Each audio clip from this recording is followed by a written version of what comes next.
All the Jamaicans that live in Canada, I'm sure, is rejoicing because Canada has took a bold stand and they have legalized recreational marijuana. A lot of people know that in the US, medical marijuana is very prevalent. Medical marijuana is become more acceptable in the United States, but it is not legalized in all 50 countries, or 50 states. Sorry, what am I talking about? 50 states in the US. A lot of 12 states have actually reduced the crime as far as having marijuana is concerned, but as far as legalizing it, a lot haven't. And Canada has been the first like really industrialized country that have stepped out in a big way and said, okay, we're gonna legalize recreational marijuana, not medical marijuana, you know, recreational marijuana. So let's get into the video, or let's get into the article, I should say. Cam Batley is a top executive at one of the Let's start over. Cam Batley is a top executive at one of Canada's biggest marijuana companies, but he isn't sticking around to savor the country's historic pot legislation. He's off to Germany on Friday and Australia next week, a sign of what a leader Canada has become in the global pot industry, and of reverberations its decision to legalize could have been internationally. It's a special moment, not just for Canada, but for the world, because my strong conviction is that the rest of the world will follow suit.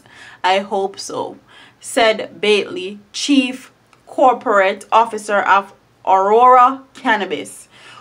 We're not known as wild and crazy. We're known for good public policy, and I think they will follow our lead. Actually, when I went to Canada for Caribana, Canada was like one of the cleanest places I've ever been in my life. I was shocked, okay?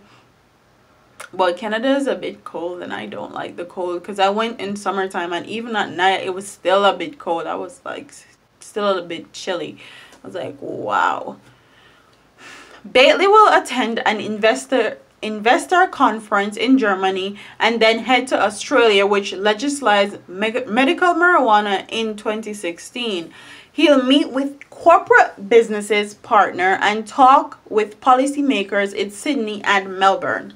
Batley's itinerary is indicative of the internalization of the marijuana industry. And with national legislation taking effect Wednesday, Canada has emerged as the world leader. It's the second nation and by far the largest,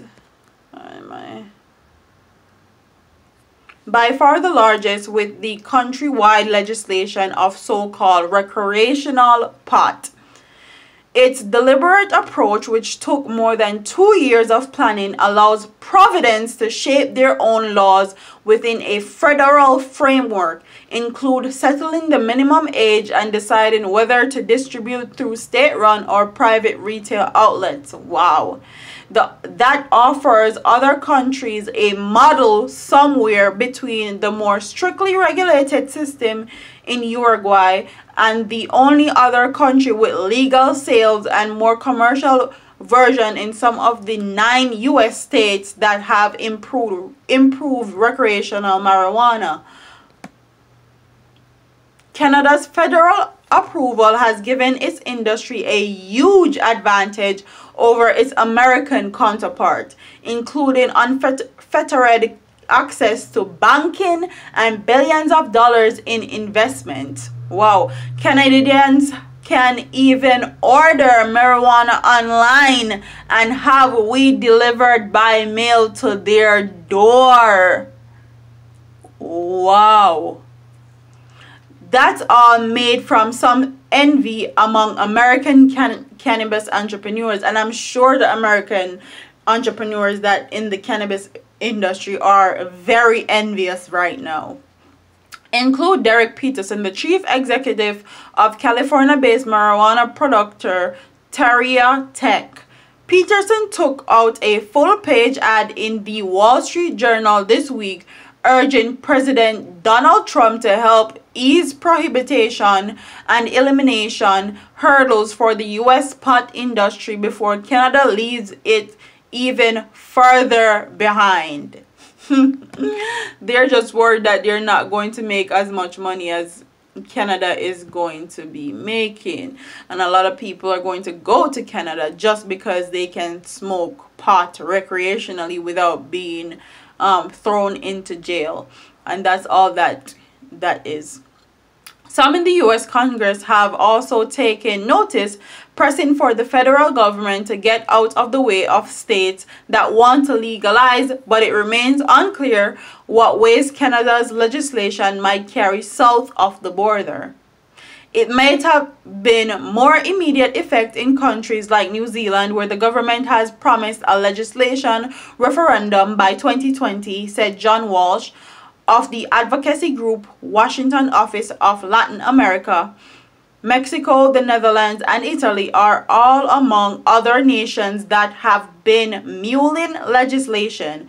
To the surprise of many familiar with Amsterdam, marijuana cafes. I would love to go to Amsterdam, okay? Marijuana cafes, Holland has only very limited legislation. This is the genie out of the bottle, Walsh said, because of Canada's reputation for being fairly careful, for being a good global citizen, and because of the scale of their market, it's a more likely example for other countries, because Canada don't play for sure.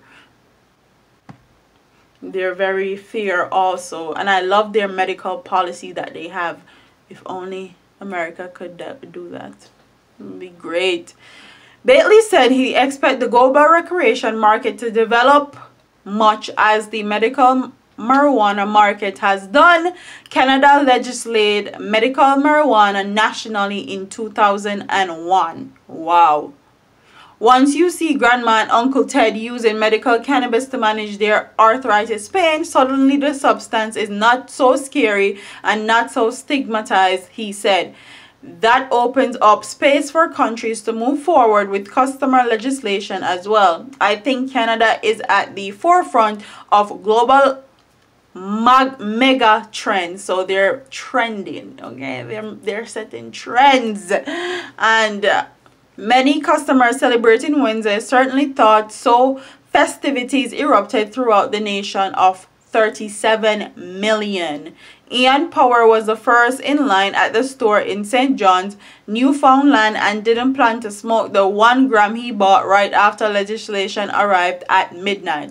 I'm going to frame it and hang it on a wall, said Power 46. I'm going to save it forever.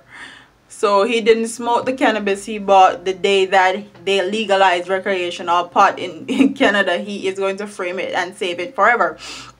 So, as you guys know, Canada is setting a trend. Do you think that countries like Jamaica and the US are going to fall into or follow into Canada's footstep as far as legalizing recreational marijuana? Because if they legalize medical and recreational marijuana, this would not only help them, it will help the people. Less people will stop going to jail for marijuana, and people, residents, taxpayers can stop wasting their money housing these people for something as trivial as marijuana. If you don't smoke marijuana, don't smoke marijuana. If you think it's bad, don't use it. If you think it's good and it can help medically, use it. It's up to everybody and their decision process, but for you to just take that decision away from people completely, I feel like that is wrong. And I hope that a lot of other countries follow in the footsteps of Canada, because I feel like marijuana can't do anything that cigarette isn't doing to people. Medical marijuana or recreational marijuana is not killing off people. Cigarette is, tobacco is. So why not legalize it? Why not give people the decision if they want to use it or not? So big up to Canada for setting trends and actually going out with a big bang and being the first to legalize recreational marijuana. Big up on yourself. I think I may have to go to Canada again soon because the US not really say nothing. Comment what you think in the comment section. Do you think that they should legalize recreational marijuana in like Jamaica and Caribbean islands and also in the United States? And what else you think about medical marijuana or recreational marijuana? All your thoughts, leave them in the comment section below. And I'll see you in the next video. Deuces.